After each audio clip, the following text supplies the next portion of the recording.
नमस्कार मेरे सनातनी परिवार, हम हिंदुस्तानी आरके चैनल पर आप सभी का बहुत बहुत स्वागत है। संत शिरोमणि कृष्ण भक्त मीराबाई, इनके जीवन की कुछ झलकियां हम देख रहे हैं और इसमें आज हम बात करेंगे जो कि संत है और सभी के दिलों में बसे हुए हैं। ऐसे महान संत जिन्होंने एक बहुत ही प्रचलित कहावत दी है जो हर कंठ में गाई जाती है कि मन चंगा तो कठौती में गंगा। इसका तात्पर्य है कि मन जो काम करने के लिए अंतःकरण से तैयार हो वही काम करना उचित है। यदि मन सही है तो इसे कठोत के जल में ही गंगा स्नान का पुण्य प्राप्त हो सकता है। संत रैदास ने अपनी आध्यात्मिक उपलब्धियों से यह साबित कर दिया कि कोई भी मनुष्य अपने जन्म तथा व्यवसाय के आधार पर महान नहीं होता, बल्कि उसके विचार, व्यवहार और कर्म उसको महान बनाते हैं। ये है महान संत रैदास, जिनको संत रविदास भी कहा जाता है और ये मीराबाई के गुरु थे।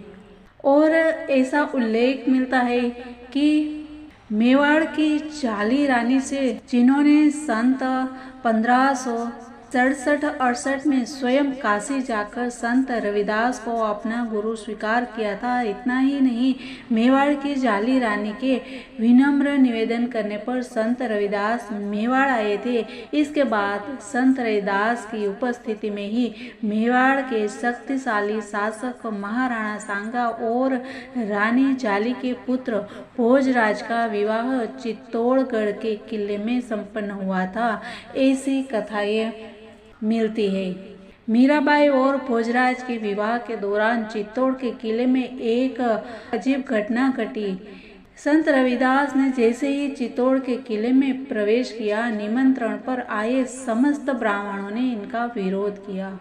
वहीं रानी जाली ने संत रविदास का स्वागत पालकी पर किया। संत रविदास ने बतौर अतिथि जैसे ही चित्तौड़ के महल में प्रवेश किया, तब वहां मौजूद ब्राह्मणों ने रानी जाली से कहा कि यदि तुम्हारे गुरु में शक्ति है तो वह अपनी शक्ति का प्रमाण दे। इसके बाद दरबार में भोजन ग्रहण करने बैठे प्रत्येक ब्राह्मण को अपने बगल में संत रविदास ही दिखने लगे। ब्राह्मण यह दृश्य देखकर आश्चर्यचकित थे और सभी ने एक मत से स्वीकार किया कि संत रविदास कोई मामूली संत नहीं है। ब्राह्मणों को संत रविदास के साथ किए गए दुर्व्यवहार को लेकर पश्चाताप हुआ और उन सभी ने संत रविदास से क्षमा प्रार्थना की। कहते हैं कि संत रविदास ने उन ब्राह्मणों को माफ कर दिया और वे सभी उनके शिष्य बन गए। और कहा जाता है कि इस घटना की साक्षी मीराबाई ने मन ही मन संत रविदास को अपना गुरु स्वीकार कर लिया, जिसका उल्लेख मीराबाई के पद में मिलता है। गुरु मिलिया संत गुरु रविदास जी, तिन्हीं ज्ञान की गुटकी। आपको ये प्रश्न अवश्य हुआ होगा कि संत रविदास के साथ ऐसा व्यवहार क्यों हुआ।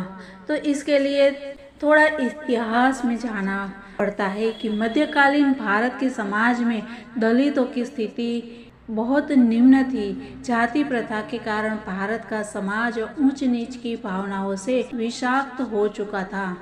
धर्म की मूल भावना समाप्त हो चुकी थी। उसका स्थान कर्मकांड और बाह्य आडंबर ने ले लिया था। इन परिस्थितियों में दलितों का मंदिर में प्रवेश तथा पूजा पाठ करना विरोध था। अतः संत रविदास, जो कि दलित संत थे, दलित वर्ग से थे और इसके लिए इनके साथ ऐसा व्यवहार हुआ था। संत रविदास की दैवीय शक्तियों से प्रभावित होकर सुल्तान सिकंदर लोदी ने उन्हें दिल्ली आने का न्योता भेजा था, जिसे उन्होंने बड़ी विनम्रता से ठुकरा दिया। संत रविदास की रचनाओं रैदासी के नाम से जानी जाती है। इनकी रचनाएं चर्मकार जाति में जन्म लेने के कारण संत रविदास जूते बनाने का काम करते थे और संत रविदास के इस दोहे से उनकी जाति की पुष्टि होती है। लेकिन मित्रों, हमें जाति नहीं देखनी है, हमें तो गुण और शक्तियाँ प्रभाव देखना है कि ऐसे महान संत को कोटि कोटि हम नमस्कार करेंगे। इनके कुछ दोहे हैं जो हमें जीवन के रास्ते दिखाते हैं। संत रविदास कहते हैं कि किसी की जात नहीं पूछनी चाहिए, क्योंकि संसार में कोई जाति पाति नहीं है। सभी मनुष्य एक ही ईश्वर की संतान है। यहाँ कोई जाति बुरी जाति नहीं है। संत रविदास जी कहते हैं कि सभी कामों को यदि हम एक साथ शुरू करते हैं तो हमें कभी सफलता नहीं मिलती है, और एक लक्ष्य साधने पर सफलता स्वतः प्राप्त हो जाती है। ठीक उसी प्रकार यदि किसी पेड़ के जड़ को सींचने पर फूल फल स्वतः ही प्राप्त हो जाते हैं। आगे वे कहते हैं कि प्रेम कोशिश करने पर भी छिप नहीं पाता, वह प्रकट हो ही जाता है। प्रेम का बखान वाणी द्वारा नहीं हो सकता। प्रेम का तो आंखों से निकलते हुए आंसू ही व्यक्त कर देते हैं। और आगे उनका जो सूत्र है वो बहुत ही मित्रों पावरफुल है कि पराधीनता एक बड़ा पाप है। रविदास कहते हैं कि पराधीन व्यक्ति से कोई भी प्रेम नहीं करता है, उससे सभी घृणा करते हैं। और जो लोग हीरे जैसे बहुमूल्य हरि को छोड़कर दूसरी चीज़ों की आशा रखते हैं, ऐसे लोगों को अवश्य ही नरक में जाना पड़ता है। अर्थात ईश्वर भक्ति छोड़कर इधर उधर भटकना बिल्कुल व्यर्थ है। ऐसे महान संत के चरणों में कोटि कोटि नमस्कार करते हैं।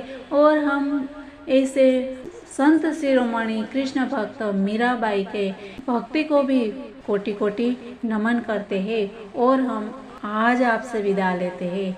मिलते हैं कल नई बातों के साथ। तब तक के लिए सब कुछ हिंद वंदे मातरम। भारत माता की जय। सनातन धर्म की जय।